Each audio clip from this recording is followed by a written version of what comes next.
Bueno,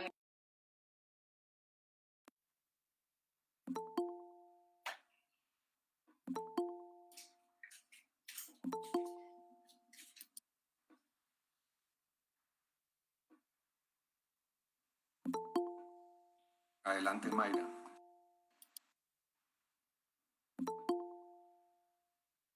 espérate, profe. Muy buenas tardes para todos y todas quienes nos acompañan en esta nueva versión de la Cátedra Pedronel Gómez. Les damos una cordial y calurosa bienvenida a este nuevo ciclo que tendremos durante este periodo 2022, gracias al apoyo y el acompañamiento de la Biblioteca Pública Piloto. Daré entonces el orden del día, no sin antes presentarme. Mi nombre es Mayra Álvarez, estaré acompañando esta sesión como moderadora y dándoles nuevamente la bienvenida. Entonces voy a dar el orden del día en este momento y más adelante continuaremos entonces con la presentación de nuestro invitado para dar inicio a este nuevo ciclo de la cátedra. El día de hoy nos estará acompañando muy especialmente el decano de la Facultad de Ciencias Humanas y Económicas, el profesor Miguel Ángel Ruiz García, quien es el decano precisamente, y dará unas palabras de bienvenida a esta versión, que precisamente está cumpliendo 25 años dentro de todo el marco desde que inició la cátedra, y nos dará unas palabras de bienvenida al profesor Miguel Ángel Ruiz, seguido de Juan Pablo Campo, quien es el director de Extensión Cultural de la Biblioteca Pública Piloto y quien también nos presta su apoyo para el desarrollo de todas estas sesiones. Seguidamente contaremos con la intervención del profesor Jorge Márquez Valderrama, quien es el coordinador de la cátedra para esta versión y que también es docente de la Facultad de Ciencias Humanas y Económicas de la Universidad Nacional de Medellín. Por otro lado, nos están acompañando en esta oportunidad los monitores de la cátedra, que son Daniela Mejía, Cristian Camilo Rojas y Dina María Moreno, quien es también monitora de la cátedra. Por último, daremos paso entonces a Carlos Emel Rendón Arroyave, quien es nuestro docente invitado para la presentación de su conferencia llamada Sin reconocimiento no hay individuación, fundamentos especulativos y sociales de un presupuesto. Y con esta conferencia daremos inicio entonces a todo este ciclo que nos acompañará durante todo este semestre en esta versión número 25 de la cátedra. Damos paso entonces al profesor Miguel Ángel Ruiz García para que dé sus palabras de bienvenida. Apreciados asistentes y apreciadas, les doy un saludo muy especial de parte de todo el equipo administrativo de la Facultad de Ciencias Humanas y del personal administrativo. Me alegra mucho que hayan elegido estar acá con nosotros en este proceso que hoy se inicia. Quiero comenzar expresándole el agradecimiento al profesor Jorge Humberto Márquez, coordinador de la cátedra y vicedecano de la Facultad de Ciencias Humanas, por la iniciativa que ha tenido de organizar esta cátedra, por la elección que tuvo de los prestigiosos conferencistas que nos van a acompañar a lo largo de este semestre y por el equipo que lo acompaña, tanto los monitores como los asistentes, para que esta cátedra sea exitosa. También un saludo de agradecimiento a Juan Pablo, el director de Extensión Cultural de la Biblioteca Pública Piloto, por su generosidad, por su tiempo, por su ayuda, por su comprensión en todos estos procesos un poco complejos. Muchísimas gracias. También agradecerle hoy al profesor Carlos Emel Rendón. El profesor Rendón es el director del Departamento de Estudios Filosóficos y Culturales y ha preparado con mucho esmero esta sesión de hoy, que abre, digamos, de manera muy oportuna esta cátedra. Reitero pues el saludo a los asistentes, a los seguidores de la cátedra. No solamente son estudiantes, sino que seguramente la ciudadanía también puede acceder a ella ahora o posteriormente. Y nos parece muy importante este espacio porque esa es una manera de comprender nuestro presente, comprender la sociedad, comprendernos a nosotros mismos y finalmente comprender lo que a todos nos ocurre y la manera como organizamos, como pensamos y cómo establecemos nuestros vínculos sociales y por supuesto la manera como desarrollamos nuestra propia individualidad. Hoy se inicia pues una nueva versión de la cátedra, la número 16 que coordina la Facultad de Ciencias Humanas y Económicas. Yo le quiero decir a todos ustedes que esta cátedra surgió en 1995 en honor, en memoria y reconocimiento al gran maestro Pedronel Gómez. El maestro Pedronel Gómez fue estudiante de la Facultad de Minas y estudiante de la Universidad de Antioquia. Es egresado de la Facultad de Minas y es una de esas personalidades que logró articular en su vida una variedad de conocimientos y de saberes que pudo poner en práctica y que nos ha dejado como legado y como patrimonio. El maestro Pedronel fue ingeniero, muralista, escultor, arquitecto, urbanista y también maestro de muchas generaciones.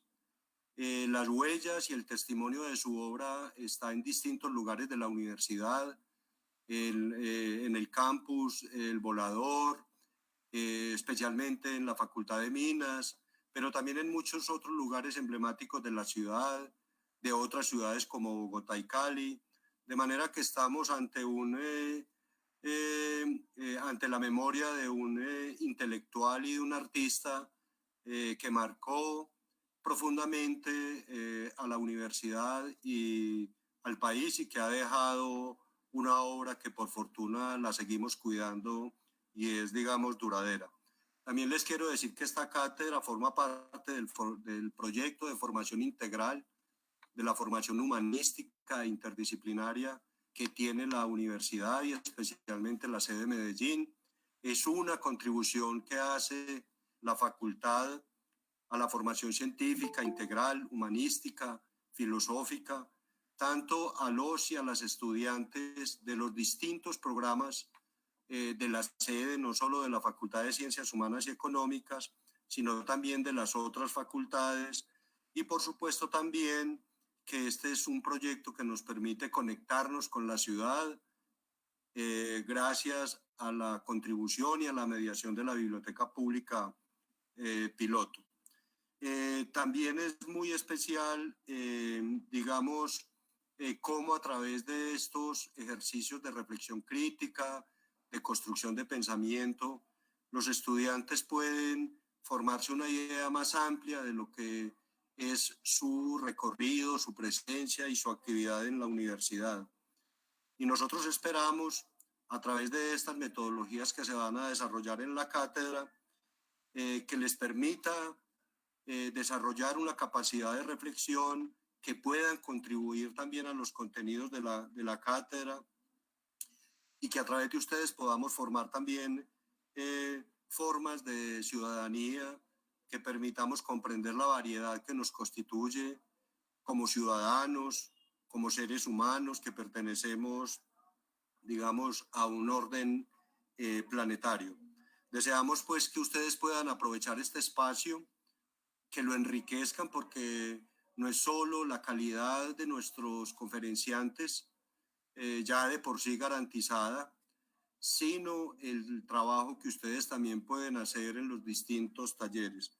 De manera que bienvenidos a esta cátedra, deseo que la puedan disfrutar, aprovechar, que puedan enriquecerse y esperamos de ustedes, de cada uno y de cada una, también sus aportes para que cada vez más este proyecto institucional que es la Universidad Nacional pueda crecer y tener un impacto social. Al profesor Carlos Emel le deseo que el mensaje que hoy le transmite a los estudiantes pueda enriquecerlos y que pueda también sentirse, digamos, congratulado, digamos, porque para nosotros es muy significativa su presencia en este espacio. Muchísimas gracias y una feliz tarde para todos. En nombre de la Biblioteca Pública Piloto, les damos la bienvenida a esta feliz y nueva alianza que compartimos con nuestro socio y aliado, la Universidad Nacional sede Medellín. Muy contentos y muy halagados de verdad de retomar esta senda de la Cátedra Pedronel Gómez y invitándolos a todos a que se vinculen y participen activamente de estos espacios académicos que enriquecen la actividad cultural de Medellín. Recuerden que la Biblioteca Pública Piloto, a través de su Facebook y de su espacio en YouTube, tiene una programación permanente de carácter académico y cultural para compartir con toda la ciudadanía. Por eso estamos muy contentos y orgullosos de contar con los contenidos que nos traen a través de la Cátedra Pedronel Gómez. Muchas gracias, decano Miguel Ángel, muchas gracias, profesor Humberto. Estamos realmente contentos y bienvenidos todos a este nuevo espacio que abrimos de manera virtual durante esta situación especial que nos ha traído la vida y que nos ha puesto a interactuar de esta forma tan especial y que todos hemos ido aprendiendo estos nuevos sistemas y estos nuevos esquemas y que esperamos que realmente cumplan siempre con lo propuesto y que ustedes se vayan satisfechos y contentos con haber participado en estos espacios. Que tengan todos una feliz tarde y bienvenidos.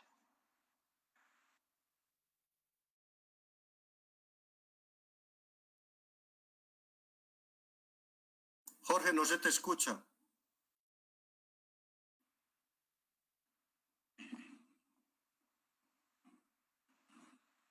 Buenas tardes, les agradezco muchísimo que sean tan puntuales con la asistencia.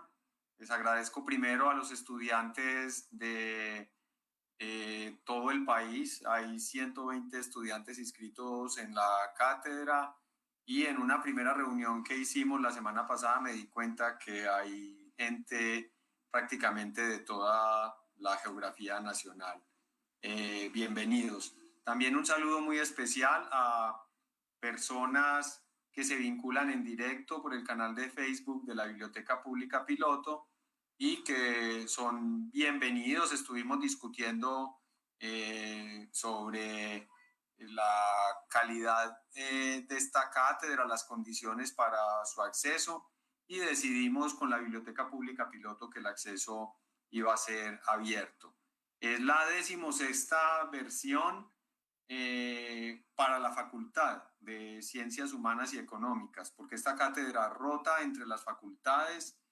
En las 5 facultades siempre por turno se encargan de la cátedra desde 1995, entonces las versiones son muchísimas y es la 16ª ocasión en que nos corresponde a nosotros. Estamos muy orgullosos de ello.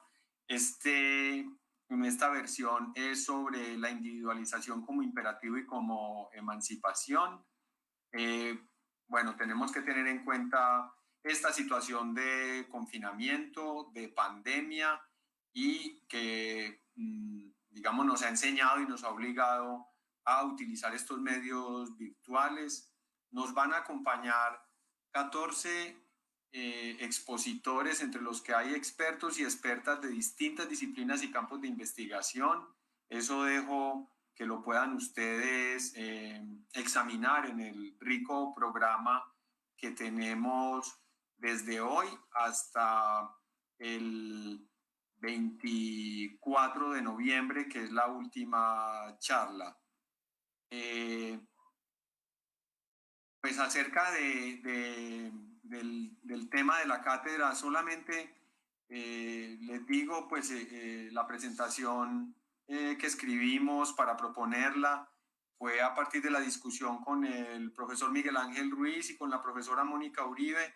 Desde 2018 estábamos preocupados por armar un evento en que se trataran estas temáticas y solamente voy a hablar del título y es que llegar a ser individuo pues es uno de los logros sociales más importantes de las sociedades contemporáneas, es la forma como establecemos lazo social hoy día, ser alguien, y al mismo tiempo se ha vuelto una fuente de frustraciones, de sufrimiento y de conflictos. O sea, por eso decimos que es una vía de emancipación, yo lo creo sinceramente, y es al mismo tiempo uno de los imperativos sociales contemporáneos más pesados que llevamos sobre nuestros hombros todos los que queremos vivir en estas sociedades capitalistas y que además se dicen democráticas y que además tienen que defender el Estado de Derecho, las libertades individuales y la elevación de cada uno. Con nosotros hoy está el profesor Carlos Emel Rendón Arroyave, es profesor del mismo departamento de estudios filosóficos y culturales en el que yo trabajo. Él es filósofo, doctor en filosofía de la Universidad de Antioquia, ha sido reconocido con el premio Mejores Trabajos de Grado del concurso Auto de Grade. Sus trabajos, su trabajo de grado tuvo distinción meritoria en el programa de filosofía del Instituto de Filosofía de la Universidad de Antioquia. En sus líneas de investigación distinguimos filosofía práctica moderna, historia de la filosofía, filosofía práctica de Hegel, filosofía práctica de Kant, el idealismo alemán, últimamente hemos sabido sobre su campo de investigación en teorías del reconocimiento y ha publicado diversos y numerosos artículos en revistas especializadas y se desempeña hoy como un profesor muy querido de nuestro departamento de estudios filosóficos y culturales. Entonces, damos paso a la conferencia del doctor Carlos Rendón y le pedimos entonces a Carlos, que nos apoya con la logística, que nos ayude con esto. Muchísimas gracias y bienvenidos.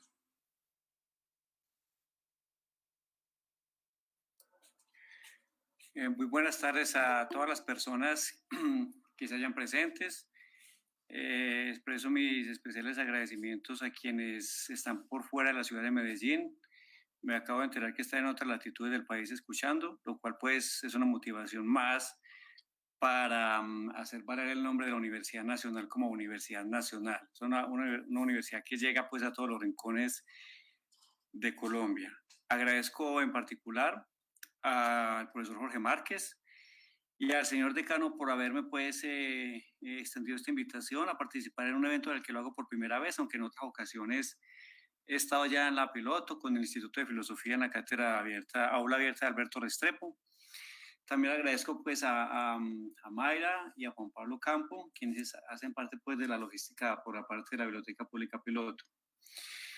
Yo voy a presentar de una manera muy, digamos, rapsódica, casi que a manera de enumeración, las ideas fundamentales que creo yo que sostienen la tesis fundamental, central de la teoría del reconocimiento. El título, ya el solo título expresa una tesis. Con el título yo quería sintetizar la tesis en la que se puede resumir las más importantes teorías de reconocimiento que se han escrito desde 1796, con Fichte a la cabeza, hasta los últimos sondeos no programáticos, poco sistemáticos de Axel Honneth sobre el concepto de reconocimiento. La tesis dice básicamente que sin reconocimiento no hay individuación. Utilizo la palabra individuación para significar quizás lo que el colega Jorge Márquez hablaba de individualización. Y quiero también destacar que con esta expresión quiero hacer referencia en un sentido técnico del orden de la filosofía especulativa a la autoconciencia. Esta tesis de que sin reconocimiento no hay individuación o autoconciencia, digamos que conoce dos expresiones fundamentales. Profe Carlos, perdone la interrupción, es que si puede ubicar un poquito mejor su cámara, porque eso mejoró muchísimo. Muchas gracias y perdone. Claro, lo que pasa es que estoy aquí mirando mis apuntes para no perderme, pero bueno. Decía que la tesis que pongo en el título tiene dos variantes fundamentales. Una que es básicamente de carácter metafísico y la otra que es básicamente de carácter postmetafísico. En el primer sentido metafísico o especulativo, esta tesis fue enunciada por primera vez en el fundamento del derecho natural de Fichte en 1796, cuando Fichte se dio a la tarea de ampliar su concepto del yo que se pone a sí mismo o del yo absoluto. La tesis fue recogida algunos años después por Hegel sin mayores variaciones, por lo menos desde el punto de vista del presupuesto fundamental en la fenomenología, cuando Hegel dice que el reconocimiento es condición de toda pretensión de ser para sí de la autoconciencia. La tesis se perpetúa con los siglos y en el siglo XX es recogida ya desde el punto de vista postmetafísico, es decir, con presupuestos anclados en las ciencias sociales que se despidieron de la metafísica del absoluto bajo esta forma. La individuación, la forma como un sujeto se refiere conscientemente a sí mismo, es resultado de un proceso de socialización que tiene la base la experiencia del reconocimiento. Quien enuncia esta tesis de la manera más, digamos, impactante en los años 60 y que hoy día se sigue, digamos, estudiando es Jürgen Habermas, en un ensayo escrito sobre George Herbert Mead que se llama Subjetivación, individuación por vía de socialización, la estructura de la subjetividad de George Herbert Mead. En ese ensayo Habermas da a entender que con Mead, el pragmatista norteamericano a quien me referiré en la última parte de mi conferencia, prácticamente el concepto de reconocimiento da un vuelco total al pasar de la metafísica de la autoconciencia o del sujeto absoluto a una teoría en la que se tiene en cuenta lo que Habermas, con la expresión de Edmund Husserl, llamaba el mundo de la vida, o sea, el mundo abierto y en el que se encuentra la experiencia humana como tal. Lo interesante es que, sea cual sean las versiones en las que se ha cogido la teoría del reconocimiento y con ella la teoría de la individuación, porque van de la mano, es que esta tesis se ha mantenido en el tiempo. Lo interesante es que al ahondar en ella se encuentra una serie de, digamos, ironías teóricas que yo me voy a permitir acá sintetizar para que nos demos cuenta de la importancia que tienen o tuvieron las formulaciones especulativas, de las cuales hoy algunos pues nos incitan a que nos despidamos. Es así, por ejemplo, que el discurso sobre la otredad, sobre la alteridad, ¿cierto?, que se lo atribuyen a Jean-Paul Sartre o a Emmanuel Levinas, ese discurso fue inaugurado por Fichte. ¿Qué tiene esto de irónico? Pues el hecho fundamental de que Fichte, a quien se le ha considerado el filósofo del solipsismo trascendental en el siglo XVIII-XIX, es quien introduce la categoría del otro y de la otredad, son palabras que lo utiliza literalmente hablando, para significar que un individuo, o como a él le gusta decir, un ser racional finito, no de su libertad, no de su individualidad, sino es exhortado a ello por otro ser racional finito que lo considera como tal ser racional finito. En ese sentido, Fichte dice que, en un sentido más o menos antropológico, que el hombre no puede ser hombre sino entre los hombres. En esa medida, lo que hace Fichte es superar, de alguna manera, el concepto del yo absoluto que se pone a sí mismo al atribuirse una autoactividad trascendental de autocomprensión solitaria en la estructura del fundamento de la doctrina de la ciencia de 1795 y pasa a una teoría intersubjetiva de la autoconciencia que tiene por base la idea de que sin un yo no existe otro yo. Ahí Fichte amplía el marco de su concepto metafísico de autoconciencia a una teoría de la intersubjetividad práctica, no teorética, sino práctica, es decir, del orden de las interacciones humanas. Decía que esto es una suerte de ironía porque Habermas acuñó el prejuicio en ese ensayo sobre Mead, según el cual toda la filosofía de Fichte fracasa en su teoría del reconocimiento porque Fichte no pasa de la tesis del yo absoluto. Parece que Habermas solamente leyó el primer parágrafo de la doctrina de la ciencia, porque en el fundamento del derecho natural Fichte dedica más o menos la mitad de su obra a explorar el concepto del reconocimiento a partir de la otredad. Y hay quienes, con muy buenas razones, han dicho que la filosofía de la otredad de Emmanuel Levinas no hubiera sido posible sin la teoría de la alteridad del autoconsciente y de la otredad que está en la filosofía de Fichte. Esto significa que el idealismo alemán, por lo menos en la versión práctica de la autoconciencia, no manejó un concepto desligado de lo social, de lo histórico, de un individuo anclado en el tiempo y mediado por las relaciones espaciotemporales, sino todo lo contrario. Hizo posible el concepto de reconocimiento porque intuyó que la autoconciencia, o sea, la forma como nos comprendemos a nosotros como inteligentes y libres, que la noción básica de Fichte, solamente es posible en coordenadas espaciotemporales experienciables para todos los seres humanos. No se explica uno cómo, después de tanta investigación, se sigue insistiendo que para poder acceder a una comprensión del concepto de reconocimiento hoy día tenemos que despedirnos de la metafísica del sujeto. Al contrario, hemos de volver a ella si queremos entender en qué sentido se dice desde 1796, desde Fichte a la cabeza, que no podemos ser nosotros mismos si no somos primero para otros. Y ahí se estructuraría una nueva versión del reconocimiento que pone en cuestión todas las críticas que hoy día se le han hecho al idealismo alemán, entre ellas las que dice que esta filosofía sacrificó el concepto y la dialéctica del reconocimiento o a los presupuestos especulativos de la doctrina de la ciencia de Fichte o a la metafísica del espíritu absoluto de Hegel. Entonces, en mi conferencia, yo voy a básicamente ahondar en dos autores, en Fichte, en quien quiero insistir, básicamente porque es un autor muy poco conocido en nuestro medio, pero por otra parte muy criticado. Y en segundo lugar voy a enlazar con George Herbert Mead, el filósofo pragmatista norteamericano, alumno de Peirce y que hace parte de la Escuela de Chicago de 1920, que retomó, y esto es un dato no menor, retomó para su teoría psicosocial del sí mismo o de la autoconciencia, escúchese, para la teoría psicosocial del sí mismo, las tesis de Fichte. Ya con eso a ustedes les doy más o menos la idea de qué estamos hablando cuando estamos hablando de Fichte. Si estamos hablando del pionero de un concepto de autoconciencia que no meramente es especulativo o trascendental, sino postmetafísico, como diría Habermas. En algún momento de la exposición, incidentalmente haré referencias a Hegel, a quien por razones que explicaré al final del evento, he dejado pues por fuera de esta temática, porque creo que la conferencia mía tendrá más coherencia interna en estos dos autores. ¿Se me está escuchando?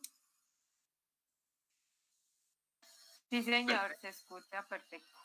Se escucha perfecto. Bueno, empiezo diciendo lo siguiente. Fichte considera que un individuo solo puede determinarse como tal individuo cuando cuenta con una esfera para la autodeterminación o para su libertad. Es decir, yo puedo ser un individuo, este individuo C, frente a un individuo B, frente a un individuo A, sí y solo sí cuento para una esfera libre a mi autodeterminación. La esfera que yo me atribuyo para mi autodeterminación es una esfera que coexiste con la esfera de la autodeterminación del otro.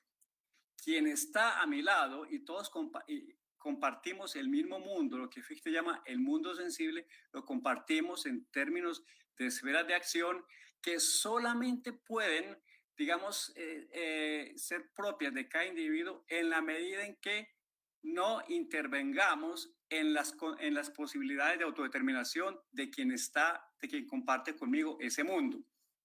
Esto que estoy diciendo es lo que, de la manera más intuitiva, es lo que Fichte en un lenguaje muy abstruso llama la deducción trascendental de la autoconciencia. Yo estoy haciendo es una reconstrucción, como decía ahora, rapsódica o empírica del tema.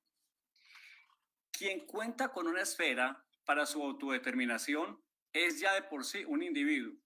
Pero para que la autodeterminación, mi individualidad en este caso, o mi libertad, porque Fichte utiliza esos conceptos en sentido sinónimo, sean posibles, el otro individuo tiene que obrar de tal manera que me deje abierta esa posibilidad de autodeterminación. Y entonces aquí es donde entra parte de la teoría hegeliana fichteana del reconocimiento, porque Fichte dice reconocer a un individuo, dice Fichte, reconocer a una persona es tratarlo de tal manera que esa persona cuente con todas las posibilidades para llevar a cabo los fines de sus acciones. Lo propio de un ser racional o libre es poder llevar a cabo en el mundo sensible, es decir, en el mundo que todos compartimos, en tanto que seres racionales finitos, como dice Fichte, lo propio, de quienes estamos en ese mundo es poder realizar aquello que proyectamos a futuro en el tiempo. Reconocer a alguien es crear las condiciones empíricas e intelectuales para que esa persona pueda autodeterminarse a sí misma y apropiarse de su individualidad. ¿Qué pasa con esto?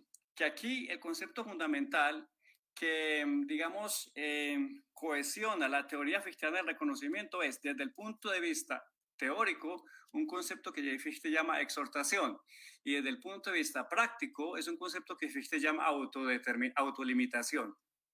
Para que el reconocimiento, repito, esa actitud que yo asumo frente a un otro con el fin de que ese otro cuente con las posibilidades de autodeterminación o de llevar a cabo los fines de sus acciones, sea posible, el otro o aquel con quien yo me relaciono tiene que cumplir una condición básica. Ojo con esto, que es bien importante, porque aquí está el origen de la teoría habermasiana de la comunicación, como Habermas llega a admitir en algún momento.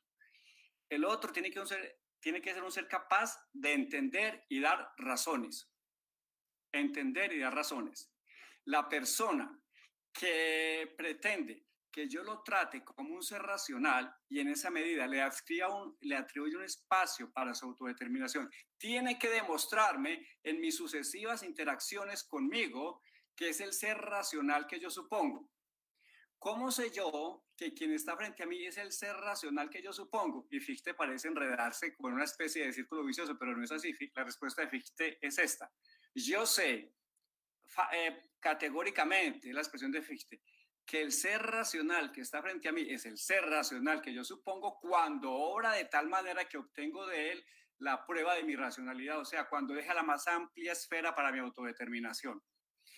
En ese sentido, el otro, yo no tengo que valerme ni de amenazas, ni de coerciones, ni de imposiciones, sino que a través de razones, lo que en el lenguaje de la ética del discurso se llama el espacio de las razones, es en el espacio de las razones donde los sujetos interactúan de tal forma que discursivamente son capaces de inmiscuirse en una interacción tal que les permite, a partir de ese mutuo darse razones o conceptos, como dice Fichte, autoatribuirse esferas de acción en las que no intervienen deliberadamente. Es decir, yo no intervengo en la esfera del otro no por miedo, sino por la convicción interna de que el ser que tengo ante mí es un ser racional de cuya racionalidad ya tengo suficientes pruebas. El primer presupuesto, entonces, para que yo pueda interactuar con un otro y a partir de ese otro apropiarme de individualidad es que ese otro sea un ser racional en el sentido en que Fichte lo dice, capaz de conceptos y razones, es decir, una inteligencia. Y aquí quiero acotar algo que es un poco problemático en la teoría de Fichte, porque si nos concentramos en ese presupuesto, parece obvio que de esta pretensión de relacionarme solamente con seres inteligentes y capaces de dar conceptos y razones, quedarían excluidos una serie de entes que hoy día, 250 años después de Fichte, tenemos que reconocer como seres que, aunque no sean inteligentes en el sentido de la lógica fichteana, son sin embargo seres humanos. ¿Quiénes? Personas en estado de coma, personas con demencia, niños, personas con pocas facultades o ninguna facultad cognitiva, etcétera, etcétera. Esas personas, aunque no obedezcan a la lógica fichteana de una exhortación, es decir, personas con las cuales es muy difícil una interacción en el sentido en que Fichte lo propone, sin embargo, hoy día, como se le ha demostrado pues a Fichte, tendrían que hacer parte del discurso de reconocimiento porque si no el discurso queda cercenado. Dejando esto de lado, ustedes se preguntarán, pues dejando esta objeción de lado que se puede tratar al final, uno se puede preguntar esto, ¿cómo llego yo cómo un individuo es formado en la conciencia de la libertad de un otro. Fichte responde a través de la educación. Fichte concibe la educación como la exhortación a la autodeterminación. Los hombres deben ser educados, dice Fichte, para ser libres, donde libres no significa meramente lo que dije en un principio, la capacidad que todos tenemos de llevar a cabo los fines de nuestras acciones, sino implica la conciencia de un otro. Porque si la conciencia de un otro como libre, yo tampoco puedo comprenderme a mí mismo como libre, por la sencillísima razón de que mi libertad no se acota en un espacio vacío. La otra categoría que hace posible en Fichte el concepto de reconocimiento y de la individuación es la de autolimitación. Autolimitarse quiere decir, como ya lo insinué en un primer instante, el no intervenir en las posibilidades de acción de la persona que comparte conmigo el mismo mundo. En esa medida, en tanto yo soy exhortado y quien me exhorta obra de tal manera que al exhortarme a mi libertad crea las condiciones, o sea, no interviene en mis posibilidades de autodeterminación, en esa medida surge una individualidad o un sujeto para sí mismo, porque Fichte atribuye la posibilidad de comprenderse a sí mismo como una inteligencia o como una racionalidad en la medida en que yo cuento con el mayor espacio posible para una autodeterminación libre y sin coerción. A eso lo llama Fichte individualidad. La define de la siguiente manera. Dice Fichte, el concepto de la individualidad es un concepto recíproco. Esto es, que solo puede pensarse en relación con otro pensar. Nunca es por consiguiente mío, sino mío y suyo, suyo y mío. Un concepto común en el que todas las autoconciencias se reúnen en una sola. Esta sola definición, que viene después de su definición de reconocimiento, ya da cuenta de que para Fichte, la esencia de la autoconciencia es esencia social. El hecho de que mi individualidad no es un concepto aislado, unilateral, solipsista o monológico, sino todo lo contrario. Fichte es el fundador de la categoría de la autoconciencia como una estructura de nuestra personalidad esencialmente dialógica. El concepto de exhortación que aquí expuse en sus contornos más generales da cuenta de eso. En esa medida, para Fichte, ser un individuo no es comportarse frente a sí mismo como la mónada leibniziana que expresa a su manera el universo. Todo lo contrario. En Fichte, ser un individuo significa ser alguien cuya identidad de sí, que hace parte del concepto de autoconciencia, se la debe y es formada en una autobiografía en la que siempre están interviniendo los otros y los otros la están escribiendo también. La idea de que es un concepto común alude al hecho de que solamente en la comunidad de seres racionales yo devengo racional, de que en la comunidad de seres libres yo me pongo como un ser libre, de que en la comunidad de los seres inteligentes yo me pongo como un ser inteligente. Pero yo no me puedo poner como inteligente, como libre o como racional al margen de. Eso para Fichte es impensable. Por eso Fichte decía que la tarea básica de toda filosofía es cómo poder demostrar la existencia de un ser racional finito fuera de mí. Todo eso tiene una connotación especulativa de fondo muy fuerte, de grandes implicaciones, que yo solamente estoy aquí pergeñando para dar a entender por qué es paradójicamente o irónicamente, con el discurso más denostado y más ridiculizado al que se le ha querido reducir a una metafísica de un sujeto sin carne y sin hueso y sin sangre, como erróneamente dice Axel Honneth, se ha querido ver que la filosofía del idealismo trascendental está en este sentido también mandada a recoger. En relación con ese concepto de individualidad de Fichte, Fichte agrega, y esta es una anotación que me parece muy importante para entender cómo Fichte nos invita a pensarnos por contraste. Es decir, yo no me pienso frente a un espejo, yo me pienso frente a lo que me niega. En el campo teórico, dice Fichte, yo vengo consciente cuando me enfrento a un otro yo, es decir, a lo otro de mí mismo, al no yo.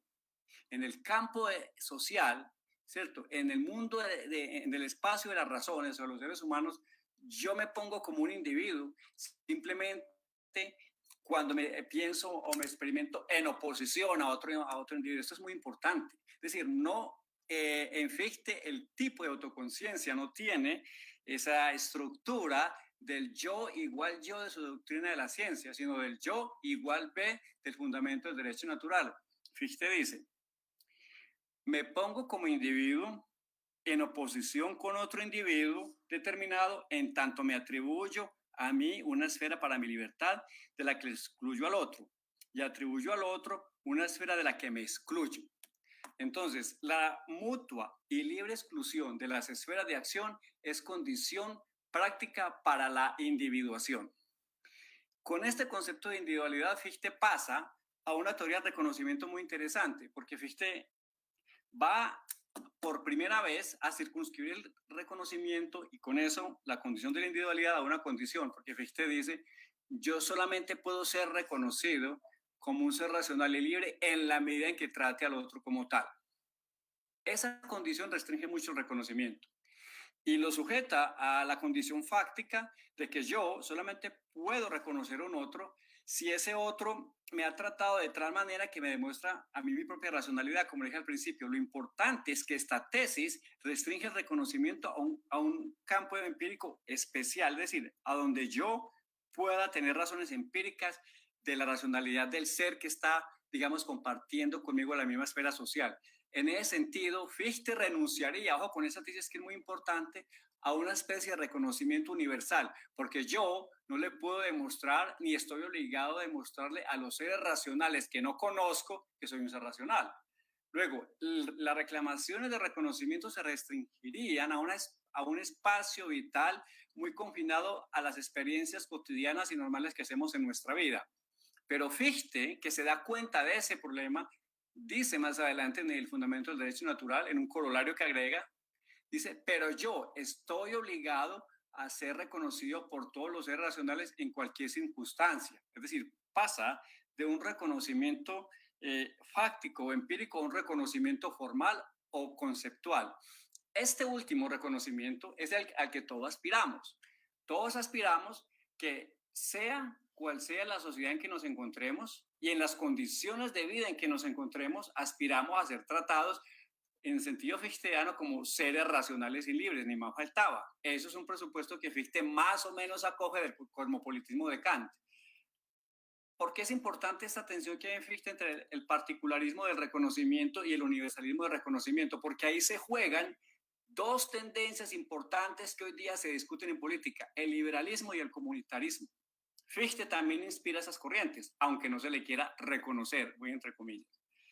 Lo importante de la segunda tesis, de que yo no puedo ponerme como un individuo libre si no lo soy por todos los seres racionales, apunta al hecho de que mi sola presencia en el mundo, y aquí Fichte introduce un argumento antropológico fundamental, hermosísimo, que no pues puedo extenderme de la obra, según la cual mi sola presencia en el mundo, es decir, el solo hecho de que yo disponga de una figura humana, de rostro humano, dice Fichte, obliga a otro ser racional en cualquier parte del mundo a reconocerme como un ser racional.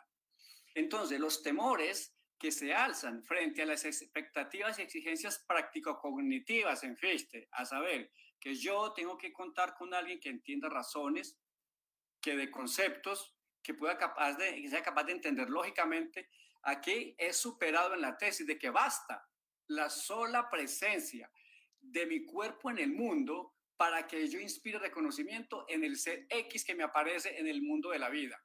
Esto es importante porque demuestra que Fichte amplía inclusive su filosofía trascendental desde un espacio enteramente metafísico del orden de la deducción del yo a un espacio antropológico. Eso es una empresa absolutamente muy bien lograda en Fichte, que solamente un sucesor suyo le pudo poner cotas a su pretensión, que fue Hegel. Pero en Fichte se logra entender que el reconocimiento, antes que estar anclado meramente en las pretensiones cognitivas de un logos que se comprende a sí mismo, en el ámbito social está determinado por el cuerpo. Por eso, la segunda parte del fundamento del derecho natural de Fichte es una reflexión muy profunda sobre el cuerpo. Fichte es el primer filósofo, esto lo quiero subrayar, que entendió el significado práctico del cuerpo en términos del reconocimiento. Y Fichte comienza a demostrar que sin un reconocimiento del cuerpo, no hay reconocimiento de la individualidad en general, porque el cuerpo es para Fichte, ¿cierto?, a cada individuo lo que es su libertad. Básicamente, porque el cuerpo es el instrumento, aquello que hace que mis acciones en el mundo lleguen a tener contenido. Por eso Fichte dice en algún pasaje de su reflexión sobre el cuerpo que todo rostro humano debe serme sagrado. En tanto en ese rostro está ya la huella impresa de una racionalidad consciente, dice Fichte. Ahora, ¿cómo demuestra Fichte estas tesis que yo aquí simplemente estoy resumiendo? A partir de la deducción. El método fuerte de Fichte es la deducción. Entonces Fichte, para llegar al concepto de cuerpo como aquello que debe ser reconocido en el espacio empírico, que todos compartimos, parte de la noción de un punto en el espacio y comienza a partir de una construcción geométrica, antropológica muy interesante a mostrar el concepto de cuerpo, para sentar esa tesis de que mi cuerpo impone el reconocimiento por sí a todos los seres racionales en cualquier parte del mundo.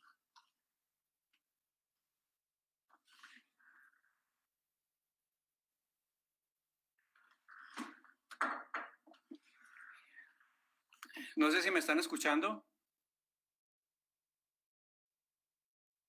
Profe, sí, lo estamos escuchando muy bien. Se escucha perfecto, Carlos. Adelante. Entonces, para sintetizar esta presentación sobre Fichte, quiero resumir 3 puntos. Primero, Fichte consideraba que una comunidad de seres racionales finitos, es decir, una comunidad conforme a derecho, es una comunidad en la que el concepto de derecho, por estar íncito o inscrito en la estructura de la racionalidad o del yo, debe ser una comunidad tal que reconozca a cada sujeto como portador insustituible del derecho al reconocimiento. Es decir, al reconocimiento de lo que es en cuanto dueño de un cuerpo, en cuanto dueño de posibilidades de autodeterminación que le pertenecen exclusivamente a él y a las cuales él tiene un acceso privilegiado, y en cuanto a ese individuo goza de derechos que deben ser reconocidos por el ámbito de la comunidad en que se mueve, a saber, derecho a la educación, derecho a la propiedad, derecho a la libre expresión, etcétera, etcétera.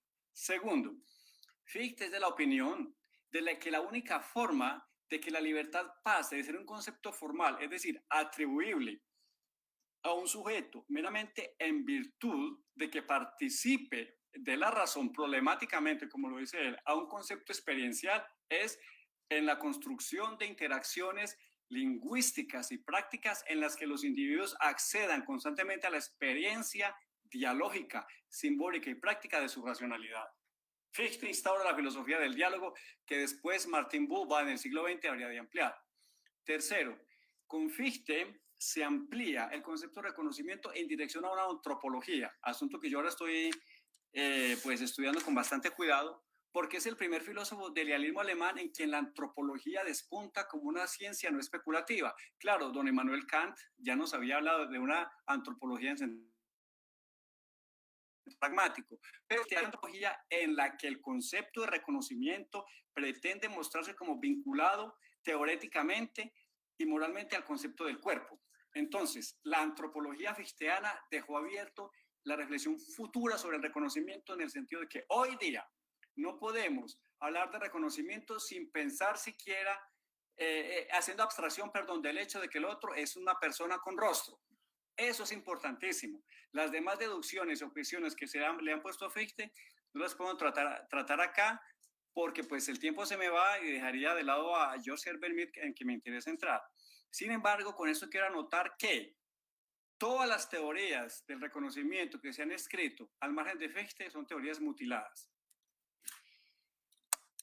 George Herbert Mead, casi 200 años después de Fichte, aparece en la Escuela de Chicago. Pues ustedes me perdonan el salto tan brusco de la metafísica a lo social, pero esos son los presupuestos en los que yo quiero concentrar mi intervención. George Herbert Mead, una figura opaca, un hombre que no tuvo la relevancia de sus colegas, de William James, de Peirce, de John Dewey, para su tiempo. Hoy día, Habermas, le debemos a Habermas el que ya lo haya reivindicado para las ciencias sociales. Mead, un psicólogo, sociólogo y filósofo norteamericano que dio sus mejores clases sobre la autoconciencia en los años 20 en una serie de lecciones que se han publicado bajo el título Espíritu, Persona y Sociedad. Compartió parte de su formación filosófica en Leipzig con el filósofo más reputado, más conocido que él, Henri Bergson, el francés, con quien tuvo una gran amistad. ¿Quién es este Mead? ¿Quién es este hombre que desde la orilla del pragmatismo norteamericano, es decir, de la orilla contrapuesta al idealismo, amplió la tesis del reconocimiento a un punto en que hoy difícilmente no hay una expresión de reconocimiento en Habermas que no se deba a este pensador? Mead, George Herbert Mead, que murió en 1931, habiendo nacido en 1863, tiene, entre otros méritos, el haber rescatado, esa es mi tesis, el aspecto simbólico del orden de la exhortación lingüística de Fichte para su teoría. Mead considera que nuestro sí mismo, self, nuestra estructura de personalidad, está constituida por dos fases, y en esas dos fases experimentamos formas del ser reconocido atendiendo a los tipos de comportamiento que asumimos frente a lo que él llama bellamente el otro generalizado. Mead considera que estamos formados primero por una fase, digamos, que no es otra cosa que una especie de esponja, permítaseme la metáfora un poco grotesca, una esponja que absorbe el mundo externo y lo que absorbe lo lleva a la estructura de nuestra personalidad. Ahí cabe todo lo que son los hábitos, usos, modos y costumbres del entorno social, y eso nos configura esa parte de nuestra mismidad que Mead llama el mí, es decir, nuestro ser social por excelencia. ¿Quién es ese mí? El mí, que es una expresión que Mead toma de su amigo William James, es aquella estructura de nuestro ser autoconsciente conforme a la cual nosotros nos comportamos según los hábitos y costumbres del otro generalizado, es decir, un concepto que acuña Mead, el otro generalizado, es decir, la comunidad frente a la cual estamos interactuando. Mead considera que la condición fundamental para ser nosotros mismos, es decir, sujetos individuados, es primero ser otros para nosotros. Ojo acá, tenemos que ser primero otros para nosotros mismos, porque si no somos primero otros para nosotros mismos, no podemos saber la significación de lo que estamos diciendo. Su teoría de la comunicación, aquí la dejo un poco de lado porque es muy abstrusa, pero voy a hacer referencias a ella. ¿Cómo se construye este mí? En el espacio de nuestra vida autoconsciente. Se construye a partir de tres experiencias fundamentales. Uno, a partir del juego en nuestra vida infantil, cuando inventamos compañeros imaginarios de interacción, y en el juego con los pasando a nuestro papel. Y aquí introduce Mead la categoría fundamental de su teoría psicosocial de la autoconciencia, la adopción de la actitud de roles. Según Fichte, según Mead, es gracias a que yo asumo la actitud de los otros hacia mí, como yo me constituyo en un ser consciente de mí mismo, porque yo me estimulo a actuar frente a mí mismo como los otros actúan frente a mí. En ese proceso de yo referirme a mí como los otros se refieren hacia mí y reaccionar en ese mismo papel, se comienza a configurar esa parte de mi autoconciencia que es el mí. ¿Qué aporta el juego a eso? Un niño juega a ser policía, a ser cartero, a ser ladrón o a ser papá. Y está pasando continuamente de un papel a otro, y en ese continuo pasar, y Mead dice que la fase de la niñez tiene ese encanto, que es un continuo pasar sin reglas de un papel a otro. El niño va comenzando, por así decirlo, a formar su ser social, es decir, comienza la fase en que se prepara para adoptar los roles y papeles que después tendrá que encarar en una sociedad organizada. El juego es esa constitución lúdica de nuestra autoconciencia bajo esa figura del mí, es decir, del yo social en nuestra estructura, por así decirlo. Y cuando el niño juega siempre a algo. Al jugar a algo, está no solamente imitando, que sería para mí de lo más sencillo, sino interiorizando en su estructura de personalidad un otro, aquello que le permite ser otro para sí mismo. De la fase del juego, el niño pasa ya en una edad pues más avanzada al deporte, al juego organizado, al juego de conjunto. Ya aquí el niño puede jugar como se le venga en gana.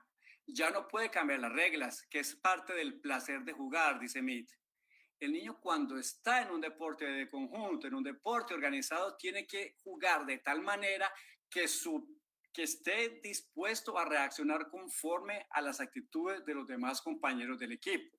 Si está en un equipo de béisbol y alguien va a lanzar, va a batear y él está en determinada base, debe saber por anticipado qué debe hacer con base en la reacción que va a desatar quien va a batear la pelota. Cuando estamos en un juego de conjunto, podemos participar en él, sí, y solo si nuestras actitudes son tales que hacen posibles y anticipan las actitudes del otro que está en relación con nosotros. De lo contrario, concluye Mead, no podríamos jugar, porque o estaríamos jugando para la tribuna, como hacen ciertos futbolistas, o no podríamos jugar. En ese caso, para Mead, es en la inmersión total en el juego del conjunto donde se hace posible un otro, y ese otro, que es el equipo, pasa a ser un otro mayor, ampliado de sus significaciones, cuando el individuo pasa a la comunidad. Es lo que me llama el otro generalizado o el otro organizado.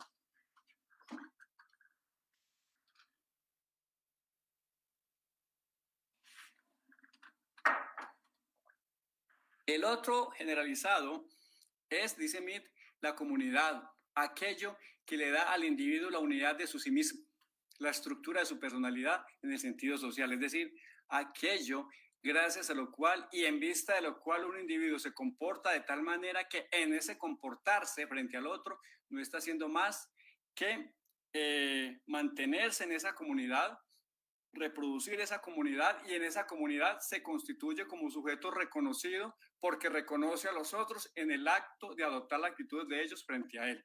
Voy a poner un ejemplo, si me hago entender, para hacerme entender más. Un ejemplo de mí.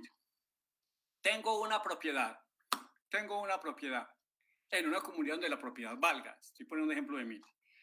Se supone que en condición de propietario, yo debo despertar en nosotros actitudes que hacen posible que ese objeto social, la propiedad, tengan validez y se conserven en ese ámbito determinado. Las actitudes fundamentales de quien está en una institución, en una comunidad donde una institución como la propiedad vale, debe ser de cuidado y respeto. Bien, como propietario, o alguien quien dice, yo tengo una propiedad, al decir eso, yo debo poder despertar en el otro el orden de las significaciones que lo llevan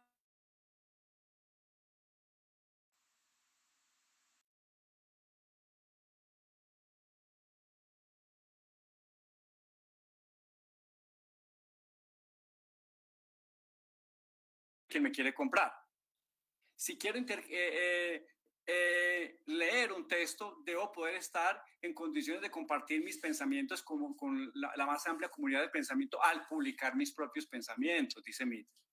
Entonces, en la adopción constante de papeles de un otro frente a mí, yo voy tejiendo la estructura social de mi mismidad, lo que me permite moverme en el entorno social como se mueve un organismo en el espacio físico, a saber, cuando lo comprende y lo domina. Si no, el individuo perece, porque no es nada para sí. Esa parte de nosotros que es el mí es la que se nos reconoce en términos de derechos. Y yo soy reconocido como sujeto de derechos en tanto reconozco los derechos de los otros en la comunidad a la que pertenezco. Pero Mead no está contento con eso, porque para Mead no es ni mucho menos la parte más fascinante de nosotros. Hay algo en nosotros que es mucho más fascinante que la simple dedicación a la comunidad, que la simple entrega a la comunidad. Hay algo en nosotros que nos causa, dicho con Rousseau, un profundo placer en la existencia. Eso lo llama Mead la autoafirmación que se da en el yo. Entonces, frente al mí, como tal, surge el yo. ¿Quién es el yo? Es aquella persona que ya no simplemente se adapta a la comunidad, que adopta sus actitudes, es la persona que reacciona de tal manera que su reacción puede llegar a darse en términos de confrontación con la comunidad. Si el mí, en la fase de nuestra estructura autoconsciente, gracias a la cual la comunidad se mantiene, el yo es la frase de nuestra estructura autoconsciente, gracias a la cual la comunidad se amplía. La más amplia comunidad es la que surge de los individuos en los que el yo domina. En otras palabras, el yo introduce la ampliación de la racionalidad en el mundo, porque el yo es el sujeto que es capaz de llevar el proceso social hasta significaciones tales que el mí como tal no alcanza. Y Mead da una serie de ejemplos a partir de los cuales quiere ilustrar cómo surge un yo. Y formas del yo son, por ejemplo, para Mead, el tipo de Jesús cuando introduce la prédica del buen samaritano. O el tipo de Sócrates cuando apela a la comunidad ateniense y defiende frente a ella el punto de vista de la racionalidad autoconsciente y ya no el punto de vista mítico. O los científicos de los siglos XVI y XVII que con sus aportaciones hicieron posible una comunidad más amplia de pensamiento. Esto para significar que el yo es la fase en la que el individuo comienza el proceso de liberación de su propio sí mismo. Mead entendió que la historia moderna no es otra cosa que un proceso constante de liberación del yo. De liberación, no de libertad, sino de liberación. Y ese proceso de liberación es lo que le permite al yo llegar a ser reconocido. Aquí viene parte de su tesis del reconocimiento en términos tales que no lo es como no lo es el mí. Porque el mí es reconocido como sujeto habitual, consuetudinario, conservador, si se quiere, pero el yo es reconocido como diferencia significante, cito a Mead, donde por diferencia significante se entiende la capacidad que tiene un individuo de penetrar en las experiencias de los otros a partir de su propia peculiaridad, o digamos, superioridad en funciones, como lo dice Mead. Voy a poner otro ejemplo. Porque ustedes dirán, ¿y cómo se relaciona un yo con los otros? Y ya no meramente como un mí. Supóngase, ustedes conocen un buen abogado, o un buen médico, o un buen ingeniero. Empecemos por el ejemplo del ingeniero. Mead dice, el ingeniero habla con la naturaleza, y la naturaleza le responde. Claro, porque el ingeniero quiere trazar el puente, pero la naturaleza aquí le pone resistencia. Entonces el ingeniero busca por allá y reacciona a la naturaleza. En la reacción a la naturaleza, el ingeniero la cambia. El cambio sobre la naturaleza es la respuesta del yo al mundo natural. El poeta habla con la naturaleza, un poeta de la categoría de Wordsworth, que citaba bastante Mead. Y Wordsworth en su poesía, o por las experiencias extáticas que pasó en su poesía, como lo dice Mead, no hace más que dejarse hablar en el lenguaje de la naturaleza y responderle. Es decir, emprende un diálogo interiorizado con lo otro de él mismo y convierte ese lenguaje en un medio de comunicación con ella. En el mundo social, un sujeto en condición de abogado interviene en la experiencia del otro, o un buen médico interviene en la experiencia del otro, y es intervenir desde la propia especificidad de su yo en la experiencia de los otros es lo que le depara reconocimiento al primer sujeto. Entonces, ya no somos reconocidos como un mí.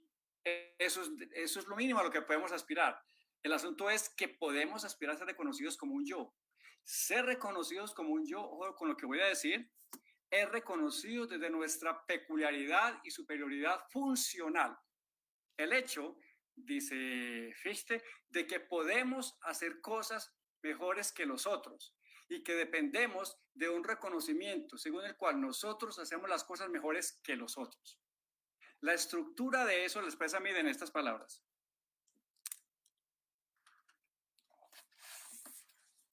Dice Mead, hablando de esas dos formas del yo y el otro, el yo y el mí, dice Mead lo siguiente.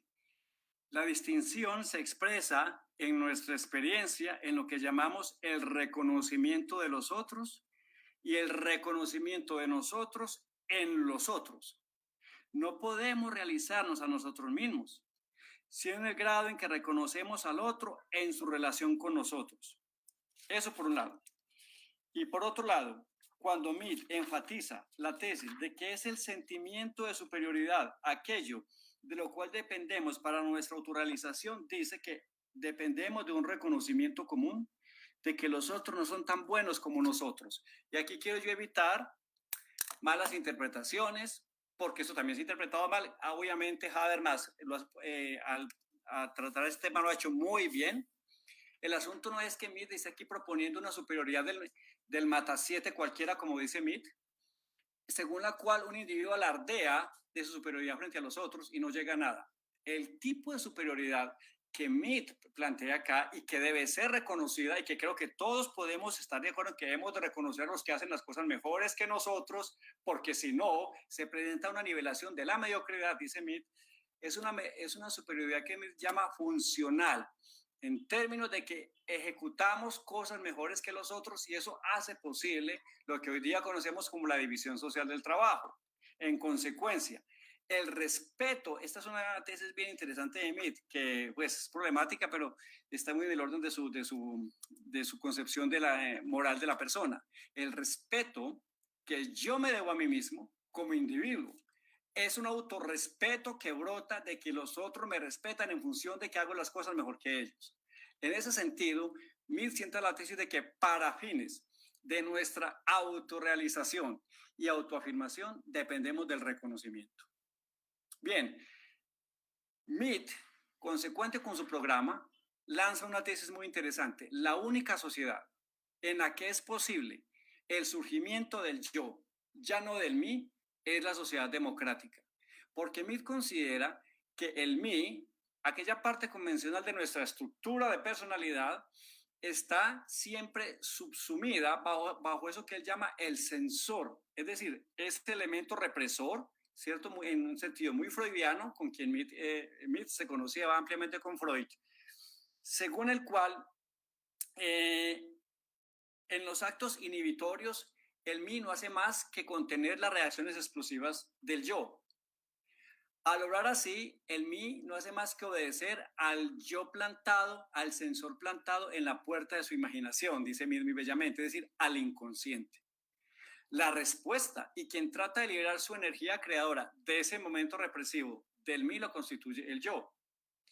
Para que eso pueda ser y no se convierta en una especie de siempre lucha a muerte por la afirmación o, como diría Hegel, por el reconocimiento, Mead establece que la sociedad del futuro es la única sociedad que permite la aparición de para la más amplia expresión de la individualidad de la sociedad democrática. Porque Mead considera que la democracia no es meramente un reconocimiento igualitario de derechos, sino el reconocimiento de las superioridades funcionales de aquellos que desde lo mejor de su experiencia participan en nuestra experiencia. Y el hecho fundamental de que el buen abogado, el buen médico, el buen artista, y Mead trae ejemplos hermosos con los artistas, pueda ser reconocido, no es meramente en el sentido del aplauso, no es ese tipo de superioridad, insisto en eso, sino el hecho de que esas personas influyan en nuestras vidas de tal manera que nos incorporen a su discurso. Entonces, los artistas del pasado nos siguen interpelando y nosotros le respondemos. ¿Cuándo? Con nuestras humildes y modestas respuestas al museo. Respuestas que podemos ampliar criticando con el universo de los artistas y los críticos sus obras y planteando problemas que nos han dejado sus obras. Eso hace parte de lo que me llama Mead la más amplia comunidad del discurso. Mead considera que estamos obligados a querer participar de la más amplia comunidad del pensamiento, porque en la medida en que ampliamos nuestra comunidad de pensamiento, nuestro yo se relaciona con otros generalizadores más amplios, hasta llegar a una comunidad totalmente racionalizada en ese sentido.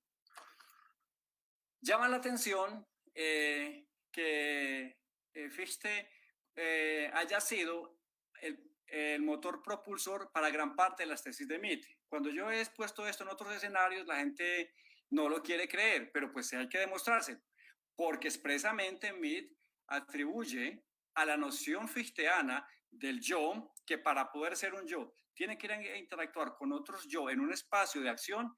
Él dice prácticamente a entender que de ahí brota su concepto del sí mismo como tal. O sea, es un filósofo que no tuvo ningún escrúpulo, ningún prejuicio para ir a lo más profundo de la especulación sobre el yo y actualizarlo en términos de una teoría psicosocial, que estoy dejando aquí muy de lado porque Mead es parte de la escuela conductista de Chicago y esa escuela conductista plasmó un concepto de autoconciencia muy complejo que algunos han criticado desde el punto de vista de la libertad, porque se preguntan si todas nuestras acciones están subsumidas bajo el sensor del otro generalizado, ¿cómo es posible la libertad? Pero ya me dio para eso sus explicaciones. Para concluir, voy a hacer un par de referencias a Hegel que creo que nos puede ampliar la conclusión a la que quiero llegar acá, que no es una conclusión para nada edificante. Hegel nos interesó por mostrar meramente que el reconocimiento es condición de la autoconciencia, como dice su antecesor Fichte, sino que Hegel se interesó por mostrar que el reconocimiento solamente es posible en el orden de lo que él llama el espíritu objetivo de la eticidad absoluta. Entonces, ¿qué significa esto? Que para Hegel, ser sí mismo es posible solo a través de una experiencia en la que el individuo tiene la posibilidad de intuir su sí mismo en su absoluto ser otro, donde ese ser otro que yo intuyo como lo otro de mí mismo y me encuentro en él, y al encontrarme en él me encuentro como yo mismo, puede ser o el individuo de la eticidad natural, o el individuo de la esfera social, o el individuo de la eticidad objetiva. Allí, donde yo me realizo como una individualidad consumada en el sentido de que llevo una vida universal, es la eticidad. ¿Por qué menciono esta esfera de la eticidad en Hegel? Porque para Hegel, lo que para Fichte se da en el plano intersubjetivo, para Hegel se da en su esfera más acabada en el Estado. En el Estado donde el individuo alcanza la máxima estilización de una vida individual porque deviene individualidad universal. Claro, para eso el individuo tiene que haber sometido y de haber renunciado a su particularidad subjetiva, a su particularidad natural, a lo que Hegel llamaba su conciencia inmediata, hundida en el ser del deseo. Lo segundo, Hegel deja abierta la pregunta de si las sociedades podrían garantizar el reconocimiento meramente en los términos formales en que su antecesor Fichte lo planteó. Hegel dice, no. Hay un momento en que los individuos deben tener que entablar una lucha.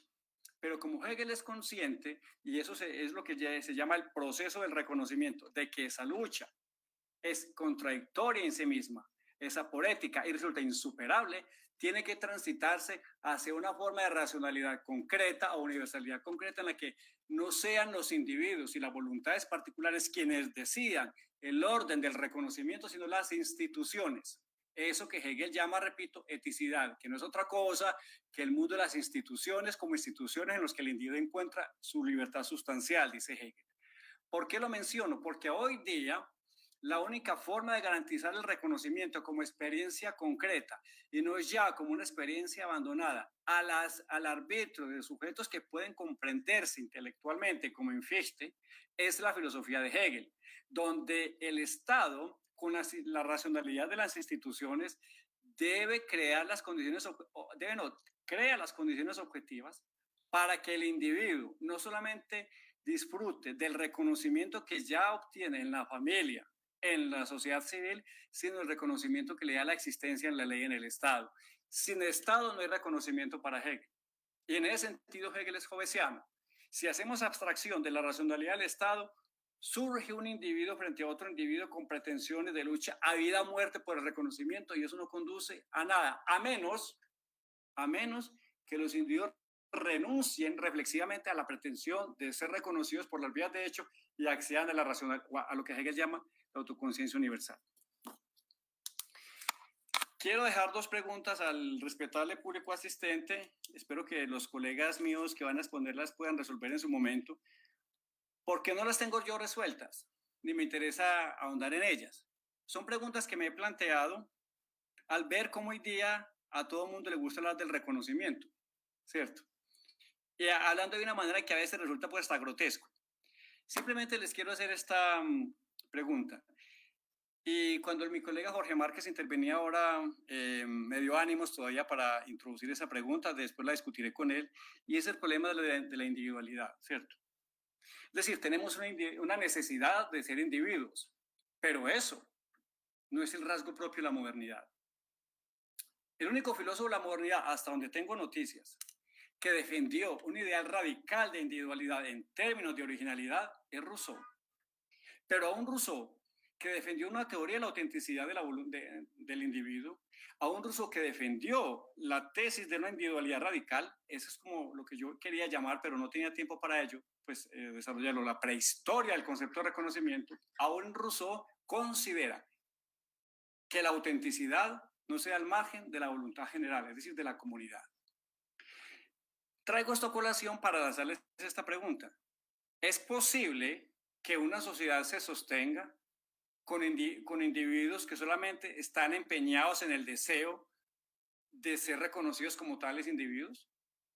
Es decir, no abocaría una búsqueda consciente o inconsciente de individualidad en una especie de desmoronamiento de la vida en común. Eso por un lado. Y por otro, no es aquella cuestión de la disputa de los géneros, feminismo o machismo, algo que está haciendo abstracción del hecho fundamental, ya intuido por Hegel, de que sin diferencia no hay identidad, y ya defendido por Fichte de que sin otredad no hay mismidad, o ya defendido por Mitt de que sin un otro generalizado yo no soy nada para mí. Entonces yo creo que defender, por las razones que sea, por empatía, por formación intelectual, una individualidad o lo que llaman subjetividades, si ya hablan en plural, eso me lleva a preguntar, esa búsqueda de esa individualidad no erosiona las sociedades, no terminaríamos convirtiendo en una especie de sociedades atomizadas, donde cada cual es un X frente a un Y, frente a un Z, con una muy pobre interacción. ¿Será que nuestra vida se realiza a partir de una consecución al margen de la sociedad de los fines, que son fines que al fin y al cabo están socialmente mediados? Yo comparto una tesis de George Herbert Mead muy bella, que a los kantianos les puede parecer absurda, o le podrá poner los pelos de punta, pero Mead dice que hasta el imperativo categórico es social, que hasta el imperativo categórico es una construcción social. Si somos una construcción social, y yo creo que los filósofos idealistas dijeron eso en su lenguaje metafísico, pese a las críticas, la pregunta es posible individualidades radicalizadas? Y esa disputa de los géneros, de que si yo pienso y yo pienso así es porque pienso como hombre, que si usted piensa así es porque piensa como mujer, y se crean esos límites infranqueables entre las personas, yo me pregunto, ¿no es eso ignorar la herencia del reconocimiento que nos interpela hace 300 años desde el fundamento del derecho natural? En consecuencia, la identidad se dice por medio de la diferencia, según Hegel. Y si es así, y si no podemos ser nosotros mismos, para nosotros mismos, como seres que se refieren prácticamente a sí mismos en términos de fines de la vida, proyectos de vida, sino en relación con otros significantes, como lo llama Mead, entonces las tesis que llaman a una radicalización de la vida individual me parecen peligrosas, además inviables. El filósofo Charles Taylor del multiculturalismo las llamó neonietzscheanismo trasnochado. Muchas gracias por su atención.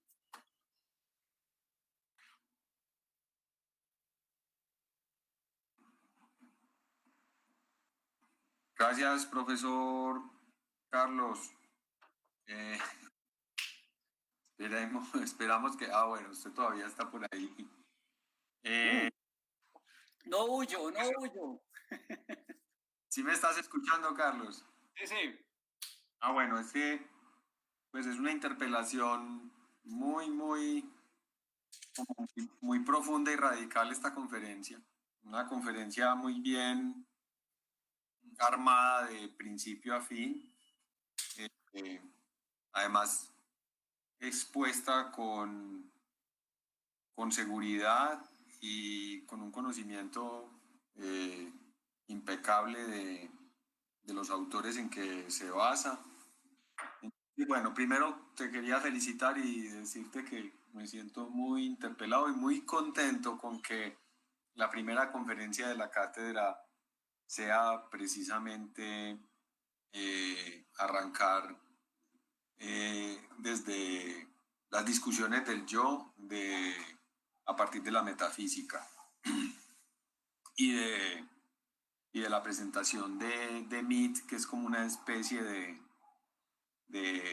puente entre filosofía y ciencias sociales, como creo haberte entendido. Aquí hay una pregunta de uno de los estudiantes que está asistiendo en este momento a la cátedra, Olman Oliveiros, pregunta que si el yo, él lo pone ahí entre comillas, obedece a una conducta evolutiva en el tiempo, debido solamente a la interacción con otros yoes. Sí. Muchas gracias ¿cómo se llama el estudiante? Se llama Olmanduán Oliveros. Señor Oliveros, muchas gracias por su pregunta. El yo es algo que surge en el tiempo. Si por tiempo entendemos, ojo acá, le voy a dar una respuesta un poco contradictoria, algo que hace parte del pasado y algo que hace parte del futuro. Le voy a explicar por qué. En la filosofía de Mead, el yo es algo que nunca está presente, sino que el yo es aquel individuo que solo sabe de sí una vez que hace lo que ha hecho y que ha dicho lo que ha dicho.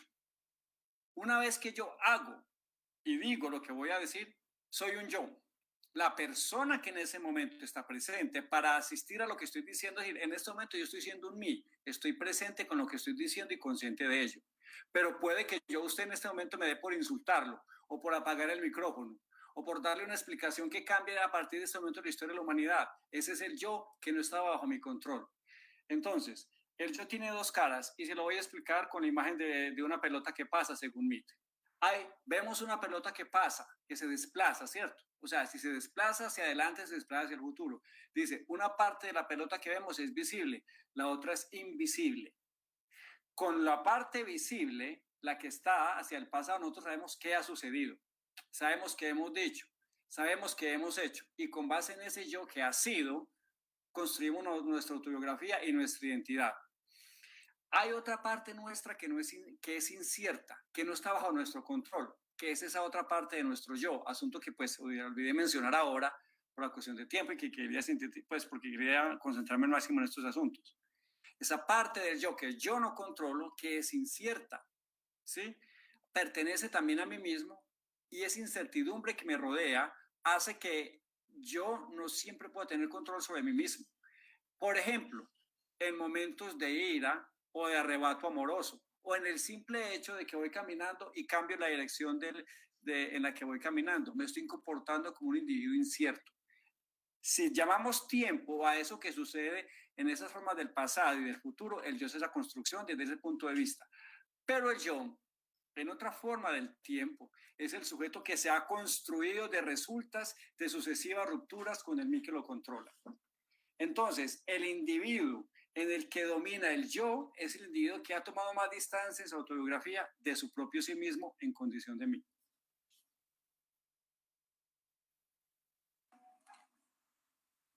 Profe Carlos, tengo una pregunta de Alejandra. Espere que han pasado muchos chats. Alejandra Marín nos pregunta si usted puede establecer una diferencia entre la postura de Fichte y la de Mead. Ajá. La diferencia está en lo siguiente. Mead no está interesado en el problema metafísico de cómo surge la autoconciencia del sujeto a partir de un análisis de la estructura de la racionalidad. Tampoco está interesado Mead en la cuestión de si el otro ser que tengo frente a mí es un ser racional con el cual yo puedo interactuar para que me exhorte o estimule en mí la conciencia de mi propia libertad. Pero Alejandra pregunta, ¿es por lo que los une o por lo que los diferencia? Otra vez, Jorge. Más bien yo le entendí qué es lo que los diferencia. Lo que los diferencia es básicamente el hecho de que, ojo acá, Alejandra, voy a dar una explicación sencilla. En Fichte, el yo, la autoconciencia, precede a la comunidad. Porque la estructura de la comunidad se deriva de la estructura de la yoidad, de la subjetividad. La precede conceptualmente, por lo menos, que ya es mucho. Es decir, sin una deducción del concepto de comunidad, del concepto del yo, no es posible pensar un concepto de comunidad. La anticipa teóricamente, el yo anticipa la comunidad. Como diría Aristóteles, la polis es anterior al individuo, pero en Fichte el yo es conceptualmente anterior a la comunidad y de ella, de su estructura de racionalidad, porque la comunidad no es posible sino yo racionales. En cambio, esto es lo que llamamos el principio individualista de la teoría social. Mead parte del principio contrario. Sin comunidad, sin individuos socializados, no podemos acceder a un yo individualizado. Entonces, al invertir esos puntos de vista, Mead cree que todo proceso de individuación o de autoconciencia presupone la sociedad en el sentido de que aquello que hace posible el surgimiento de una personalidad autoconsciente es el lenguaje, el que ha hecho posible el surgimiento de sociedades organizadas conforme a la interacción simbólica.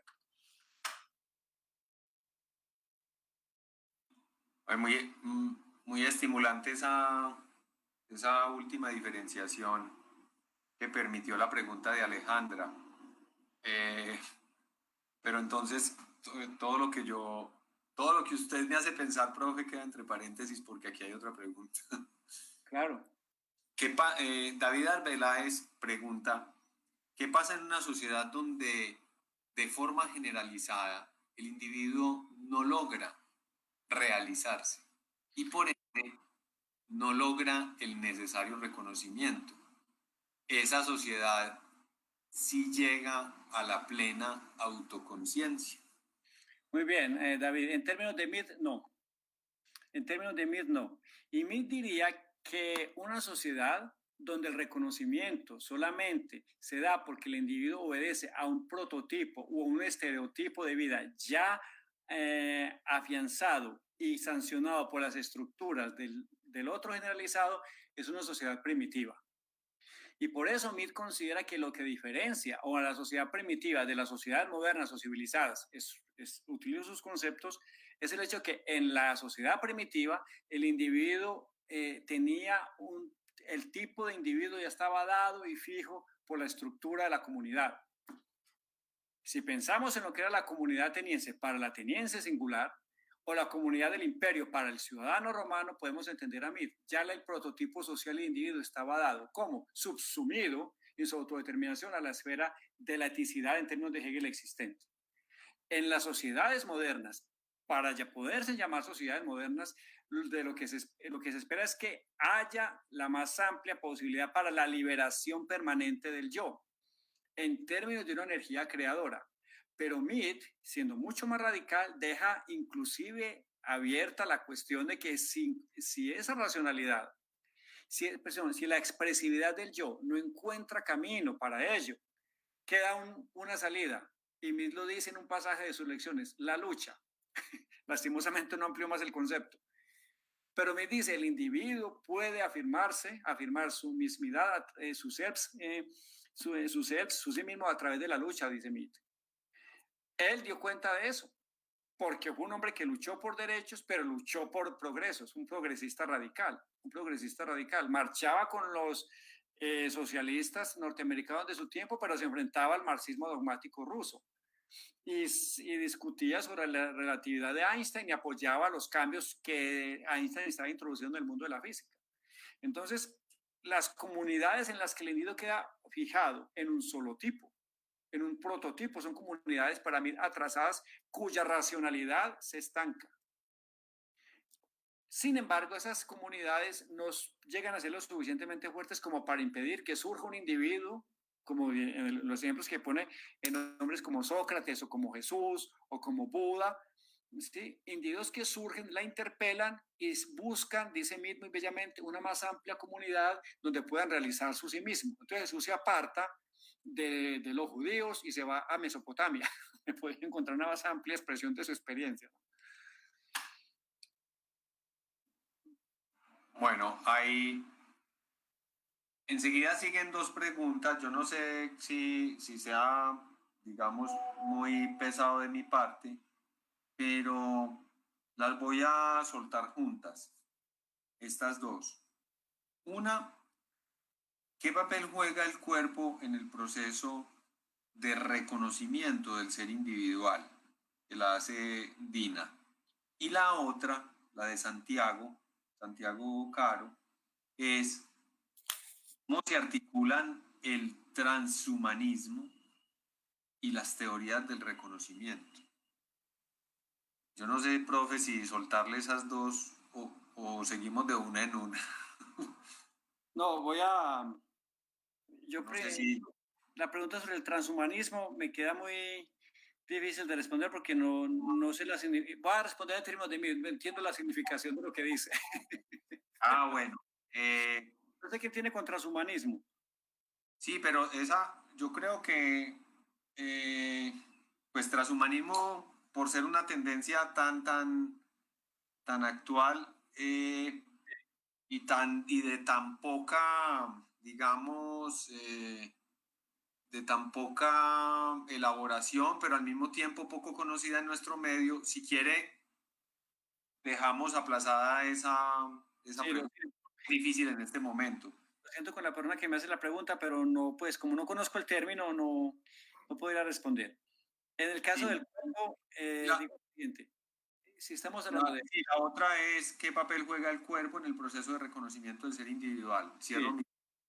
O sea, en el concepto de cuerpo llegó a ser muy importante dentro de la teoría de Fichte, a tal punto que Fichte, una vez que deduce, y esto a la persona que me hace la pregunta le puede llamar la atención, una vez que Fichte deduce por una vía muy, digamos, compleja su concepto del yo, del reconocimiento a partir de la estructura del yo, en el capítulo siguiente de su texto introduce el concepto de cuerpo para mostrar que es en el concepto de cuerpo y a partir del concepto de cuerpo como se aplica lo que le había demostrado en términos del reconocimiento en el capítulo anterior. En otras palabras, comenzamos a reconocernos como sujetos individuados e individualizados y que supone y frente a los cuales nos oponemos a partir del cuerpo.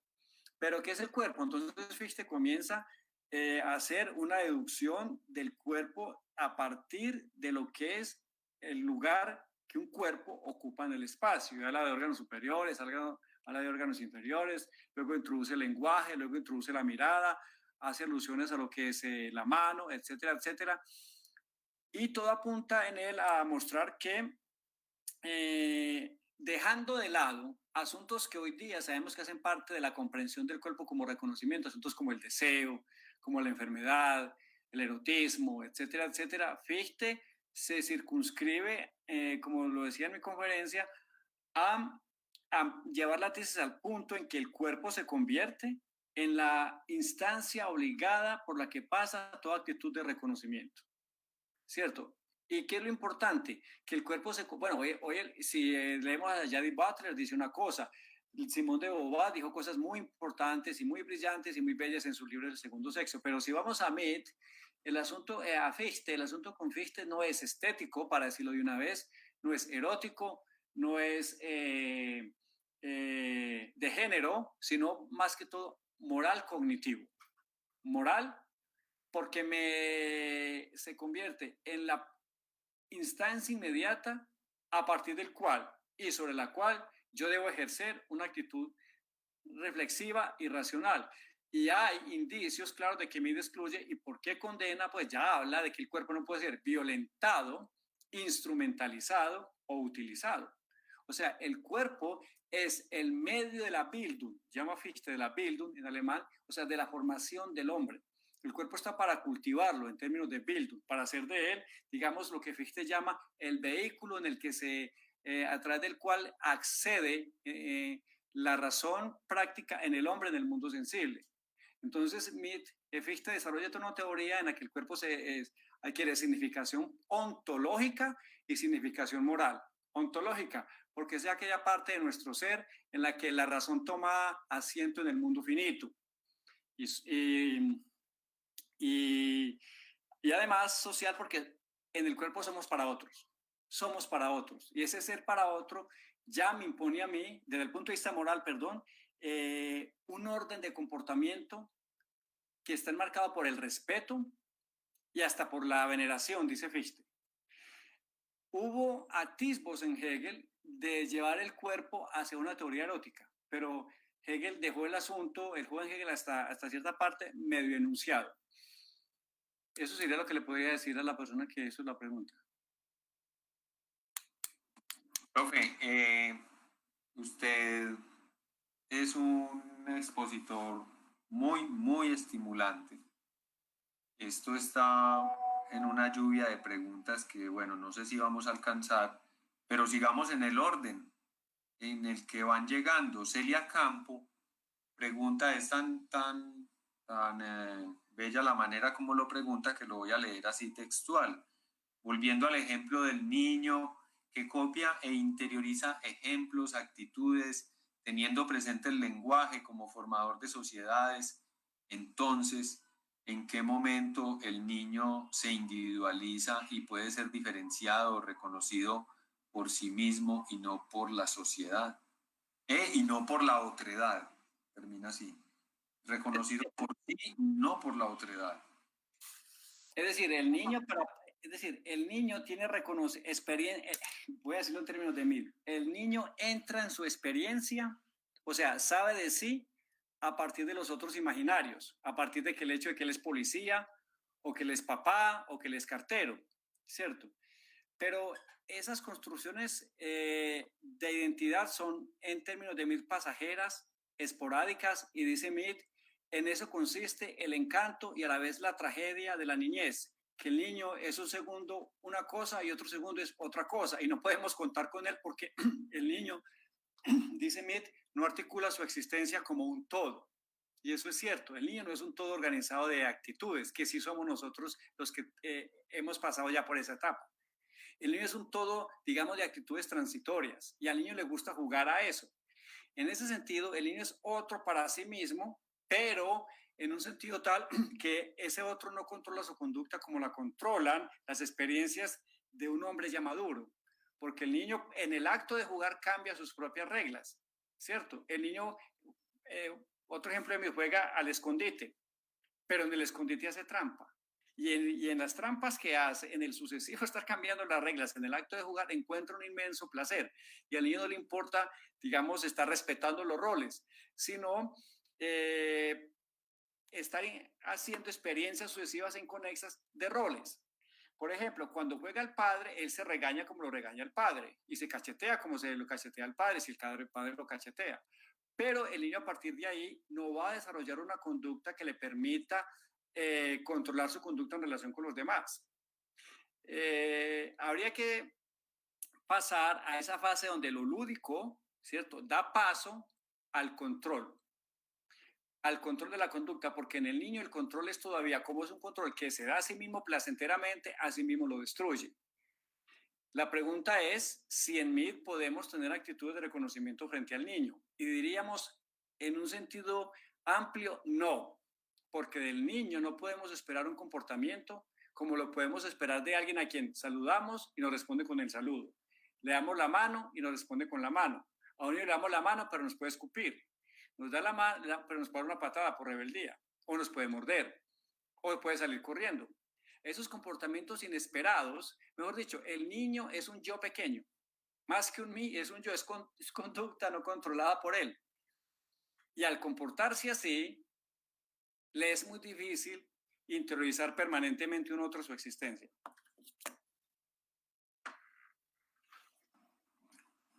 Gracias, Carlos.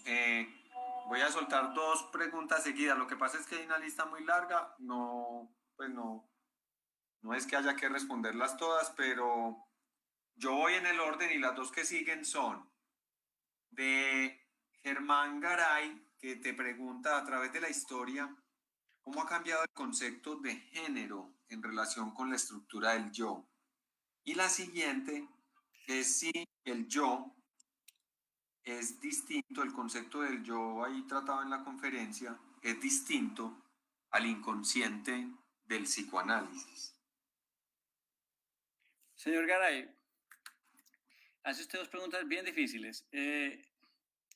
La que podría responder... La segunda, perdón, digo, la segunda es de Daniel Herrada y la primera es del señor Garay. Bueno, Daniel. Bueno, señor Garay. Entonces, señor Daniel, el asunto es este. En la teoría de George Herbert Mead, el yo es aquello que siempre está haciendo repulsa a lo inconsciente, es decir, aquello que está siempre en una especie de pugna con el mí sensor.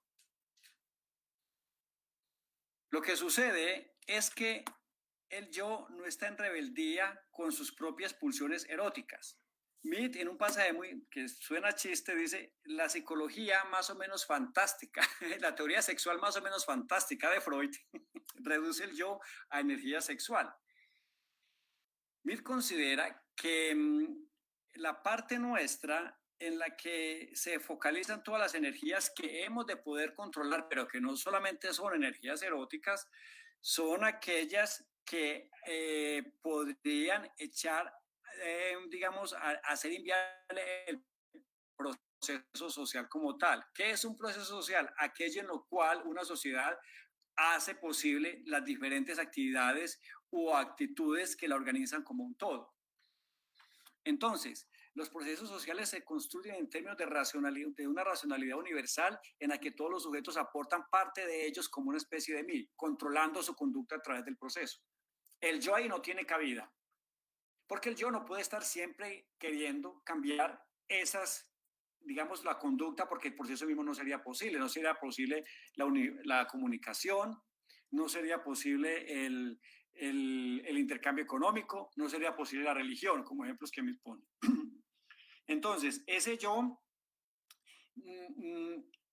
surge de repulsas conscientes frente al mí. Mientras que el mí, por ejemplo, aunque es parte de nuestra autoconciencia, también tiene en él y está siempre controlando, ¿cierto? Ejerciendo la función de control, también tiene formas de inconsciencia muy presentes en su conducta. Voy a poner un ejemplo. Mir dice, vamos por la calle y un chiquillo nos entrega un volante de publicidad en las manos. Lo tomamos y seguimos. Pues tomamos un volante de publicidad, no lo leemos, simplemente lo tomamos. Ese es un mí que se está comportando preconscientemente frente a una situación. Pero viene un mí que unos pasos más adelante lee lo que le entregan y se percata de lo que le entregaron. Está reaccionando a esa actitud y puede o no adoptar la actitud del caso, hacer lo que lo que el papel le indica o ignorarlo. El concepto del yo en mí está mucho más, es la superestructura de nuestra personalidad, por así decirlo. Es la parte probablemente consciente de nosotros mismos, el yo reflexivo propiamente, ¿sí? Que en el que Mid acentúa siempre su carácter de, repito, lo que decía ahora, de incierto. El yo es lo incierto en nosotros, es lo pasado, pero también es lo incierto y sobre todo lo incierto. Y ese carácter de incertidumbre, a través del cual se expresa nuestra libertad y canalizamos toda nuestra energía creadora, es la que nos define más como individualidad. Jorge, ¿podría repetirme la pregunta del señor Garay sobre el género? Que ¿cómo ha cambiado el concepto de género?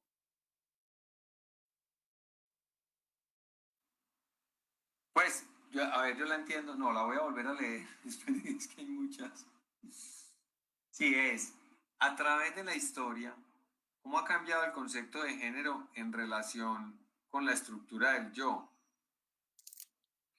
Pero yo espero que por género, la persona que hace la pregunta, no sé si está entendiendo lo que hoy día se habla de la discusión de género, ¿cierto? Porque, por ejemplo, yo tengo un lenguaje un poco anquilosado ya y cuando me hablan de género, pienso en sentido de género, por ejemplo, como habla Hegel de género en la ciencia de la lógica. Entonces, si estamos hablando de género en el lenguaje actual, perspectiva de género, se le llama pues a... Pues yo creo que es decir, lo que yo no sabría responderlo en el contexto de esas teorías porque no podría decir que de ahí se derive un discurso de género de esas teorías, si he entendido algo de ellas correctamente, pero lo que podría decir es que a partir de esas teorías podemos entender cómo el concepto de género, o por lo menos, es decir, y para mí la autora sobre este tema a la que más me he acercado es las críticas muy poco acertadas, me parecen, de doña Judith Butler, muy poco acertadas me parecen, y las muy grandes aportaciones, por ejemplo, de Simone de Beauvoir. Yo creo que Simone de Beauvoir, no sé si la persona que me hizo la pregunta pues está familiar, supongo que sí, con esa construcción del otro tan interesante que hace a partir de una crítica a Hegel, comienza a perfilar un concepto de yo en dirección al género que no estaba perfilado en los conceptos ni siquiera en un MIT. ¿Por qué? Porque este concepto de yo estaba muy subsumido en una categoría o muy abstracta, un yo escrito con mayúscula bajo el que se pensaba toda la racionalidad de todos los seres finitos, o en el caso de MIT, todos los sujetos portadores de derechos de una comunidad autoconsciente. Solamente cuando hizo crisis, por así decirlo, la comprensión, aquí tengo que ser un poco puntual, cuando hizo crisis la comprensión hegeliana de la subjetividad, ¿sí? Que la subjetividad no estaba inscrita meramente en términos de una teoría, no se podía escribir en términos de una teoría del yo absoluto, sino a partir de un otro, tal como les pone Simón de Beauvoir. Entonces, el individuo comienza a ser visto, es decir, la autorrealización individual se plantea ya en términos de la identidad del género, a partir de Simón de Beauvoir. Y eso es importante, ¿por qué? Porque ese discurso sobre el género comienza a implicar formas de autocomprensión, y la autocomprensión es una forma de autorrealización. Y toda forma de autorrealización presupone fines, los fines propios del género. Y esos géneros están decantados, como lo muestra, esos fines están decantados, como lo muestra Simón de Beauvoir, o por vía negativa, es decir, la resistencia, sí, a todas las formas de dominio que ha impuesto la cultura de los varones blancos muertos que llaman, o por vías propositivas, la capacidad o el derecho de la mujer a participar como sujeto político de una comunidad determinada. Yo diría que, y esto se me quedó, digamos, dentro de las conclusiones, y usted me lo hace recordar, que hoy día estamos asistiendo a la disputa de los géneros, donde yo considero que hay que escuchar mucha atención a las voces de la disidencia de ese discurso, y creo que Simón de Beauvoir es para mí, cierto, mi modesto conocimiento del tema, la cabeza filosófica más, digamos, universal para pensar ese tema hoy día, porque Simón de Beauvoir tiene una lectura muy interesante de Hegel, en muchos aspectos no la comparto, pero pues eso es lo de menos, y ha ampliado mucho ese concepto de género a tal punto que con ella podemos seguir pensando temas de la autoconciencia sin caer en esa retórica de que fue escrito por un filósofo machista, como pues ya escuchamos tanto. No sé si eso responda a su pregunta, pero yo también me estoy familiarizando cada vez más con el asunto del género, repito, desde Simón de Beauvoir, porque lo que es la señora Judith Butler, como digo, el libro Sujetos del Deseo, no me convence mucho. Claro, aquí quiero hacer una acotación. Ese concepto del deseo, el progreso en la noción del deseo ha sido, el progreso conceptual en la comprensión de la noción de deseo ha sido fundamental para la comprensión del concepto de género.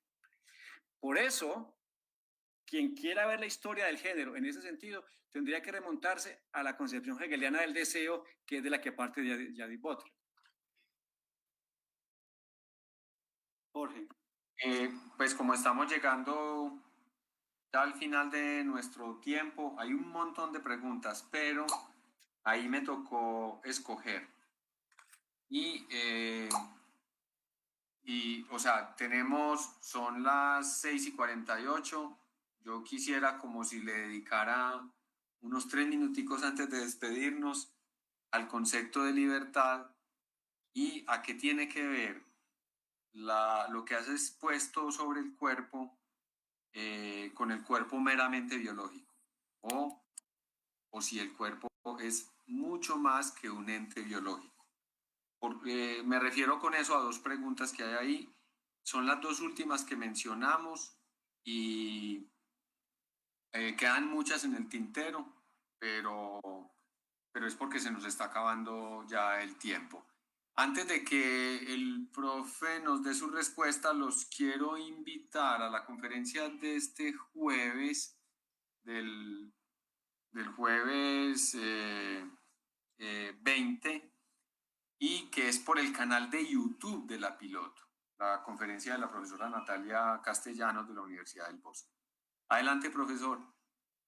Bueno, sobre la libertad, si se me permite, yo considero que una experiencia de la libertad como la que nos plantearon los filósofos idealistas sigue siendo posible, porque yo creo una libertad sustentada objetivamente. Y para eso tendríamos que ver si la libertad es algo que descansa meramente en el arbitrio o en una voluntad racionalizada. Yo soy de la segunda opinión, en ese sentido comparto plenamente las tesis de Hegel de la filosofía del derecho, que son las tesis, en parte las tesis de Fichte de su filosofía práctica, es decir, a saber que solamente en las instituciones de una comunidad organizada conforme a derecho es posible una libertad que pueda ser reconocida. Es decir, no libertad como aquello que me permite hacer lo que quiere, sino la libertad como aquello que me permite hacer a mí el proyecto de vida que quiero hacer respaldado por la institución del espíritu objetivo, como diría Hegel, es decir, por las leyes del Estado y por las esferas y por las instituciones que amparadas en una constitución. Sí, en ese sentido, Hegel es el más contemporáneo de los contemporáneos entre los filósofos alemanes. Porque Hegel no está pensando la libertad en el gran sentido kantiano moral de que es algo de lo que yo disfruto, sí, y solo si accedo a un reino de fines, una vez que me comporten de tal manera, sí, que yo me convierta para los otros en una especie de fin en sí mismo, lo cual no puede ser, porque yo también puedo ser instrumento de los fines de los otros, en el buen sentido de la palabra, no en el sentido utilitarista. Libertad en ese sentido, entonces la entiendo yo como la capacidad del hombre de hacer de su vida el proyecto de vida que quiere en términos de una individuación tal que vaya acompañado por la racionalidad del Estado, a tal punto que Hegel dice, con esto quiero terminar ese concepto, que Hegel dice, la fuerza y profundidad de los estados modernos consiste en permitir a la voluntad subjetiva el más amplio desarrollo para la particularidad de sus fines. En eso consiste la fuerza del Estado moderno, y hoy diríamos del Estado contemporáneo, que emana el Estado moderno. Yo aspiro a una libertad en la que podamos llevar acá, Hegel dice, desarrollar hasta el extremo la particularidad subjetiva. Dice Hegel hasta el extremo y subraya la expresión. ¿Qué significa eso? Que Hegel considera que sin una autodeterminación, una individuación radicalizada, no es posible la existencia misma del Estado. Pero por otro lado, no es posible ese tipo de individualidad radicalizada si el Estado no está presente como un protector de esos derechos a la autodeterminación. Si se desvinculan los dos aspectos, lo voy a decir teóricamente, o caemos en el platonismo, o sea, en el Estado sustancial, donde el Estado lo es todo, el individuo no es nada, como Hegel lo criticaba, o caemos en esa especie de atomización de la sociedad que Hegel decía que podría haber alimentado el terrorismo tipo robesperiano. El cuerpo es un asunto biológico, pero también es un asunto moral, decía Joan Fichte. Es decir, despierta comportamientos morales frente a los que están compartiendo conmigo un mismo espacio de acción, porque mi cuerpo no se puede ser visto como cualquier cosa. Y si recurrimos a la teoría de Don Axel Honneth, para hacer esto más intuitivo, podríamos decir esto. Honneth tiene la gran intuición, ¿cierto?, de considerar que el cuerpo es aquella forma en la que a partir de una relación lograda con él, es decir, de una relación que se ha construido en interacciones con nosotros, yo desarrollo lo que Honneth llama una especie de autoconfianza, es decir, la posibilidad de disponer de mi propio cuerpo, y en esa disposición sobre mi propio cuerpo yo alcanzo una relación práctica positiva conmigo mismo, según la cual yo dirijo y puedo disponer de mi cuerpo.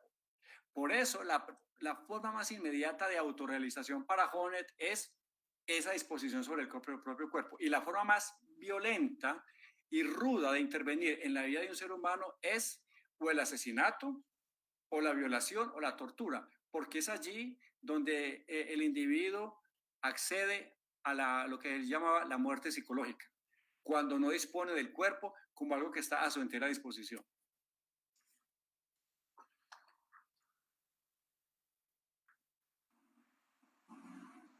Bueno, entonces, yo otra vez abro micrófono y abro la cámara, es para hacer una pequeña despedida, agradecer este generoso trabajo del profesor Carlos Rendón. Ustedes ven la generosidad, el rigor y la actitud tan dispuesta frente a las reacciones del público.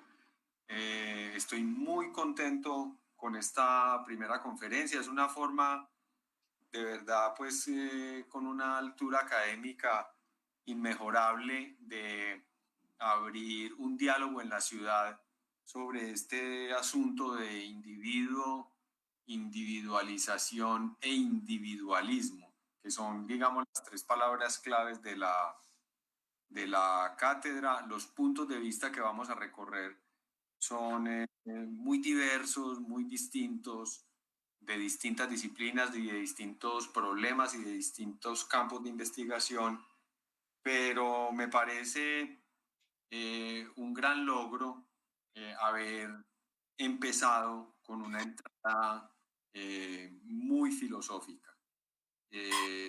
Digamos que a mí, por ejemplo, desde mi afición a la filosofía, me encanta que la filosofía se muestre como aterrizada en los problemas de la sociedad y en los problemas contemporáneos. Felicitaciones, profesor, y muchas gracias. Quedamos pues ya pendientes para conectarnos para la próxima conferencia, que es la de la profesora Natalia Castellanos. Excepcionalmente esta se hace jueves, pues porque ella ya estaba ocupada dictando clases, cursos los martes, y luego todas las conferencias magistrales de la cátedra seguirán siendo los martes a las 5 de la tarde. Entonces, muchas gracias y nos despedimos en este momento. Y pues un reconocimiento muy grande al profesor Carlos Cepeda. Gracias, Carlos. Muchas gracias a todos y que aprovechen bastante esta cátedra, este espacio. Hasta luego. Hasta luego. Gracias por la invitación. Chao. Ya, nos despedimos, nos desconectamos. Hasta luego.